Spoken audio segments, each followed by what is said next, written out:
bande ko wana bolandi pe to komi la suka fu de fayulu nino ko yokoloba pe to komi la biso la suka. Merci maman de maman tant que liboma ya fayulu oyo fayulu atiana kati ya Congo ya swaka matama chilombo ngayo bwanwa fu de fayulu liboma fayulu o asala la publicité te mengai fu de fayulu à terrain esengo ezali makasi na ba leader na biso le président Eli Tata Mokonzi Ekolo Aigle na tata opto bengi le coordonnateur en exercice le coordonnateur Adolphe Muzito Fumupa oyo babundi pour que base ya quartier toi ezonga vraiment tozane sengo balobaki ete bisika mapumbu ya Martin Fayulu simbami na quartier toi ekoki kozonga te basongolo diongo bakei kosala ba campagne inutile mais lelo mama atake nga liboma ya Fayulu koya na koya malgré tout le retard mais touti na bitumba siko le 29 bokozala po babibilo bobanda te mboso alobi ngobila lobi mama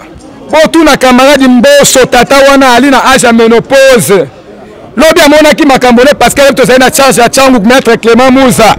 o alaki na balabala ko mobiliser bayiba kongomani tokoti mikondo tokei maluku tokei nsele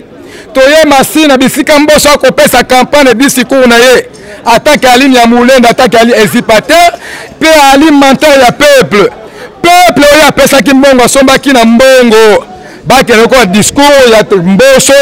papa wana âge ménopause bakimi ye balandi président Eli Martin Fayulu na balabala elingi koloba nini mama le 29 oyebi ke biso changu tosalaki eloko te le 15 okoyeba yango mokili elobaki ete tosundeli président Eli na mabele na ye babeti bagaz basimbe na nzoto mama dimanche mercredi oyo le 29 et alinde soko simbi Fayulu na nzoto simbi mapumbu ya Fayulu okomona bayi changwe okomona bayi basmolokai okomona bayi ba américain bayi ba jamaïcain ba obima ba Vatican na balabala pona koboya ba mantere nyonso ya peuple ba o ba côté ka Congo ba kokoso état de siège lelo facha komi ndumba ya basi misatu mama lelo komi ndumba ya basi misatu moi c'est liboso ya senta babota anegisa ya mibala boti bana misatu zizel mpela lelo vérité bimi akobimisa mwaso ali Congolais kotika mwaso ali Rwandais na kati mboka na biso lelo bokokango Fati Beto azali bombe Chilombo aza bombe Chilombe aza bombe bandeko balandi wana tosisi pour la marche ya le 29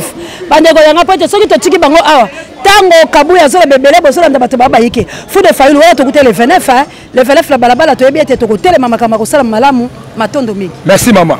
Bandeko wana biso tosukisi na biso président wana kokende wana biso tosisi fumwa pa na banze bemonye amati ye wana akokende Tata Mokonzi Ekolo ngala bino tokutela bongo la mikolo misali ko ya JKM soki yeso ayete bandeko langa tokutela peto bunda bye.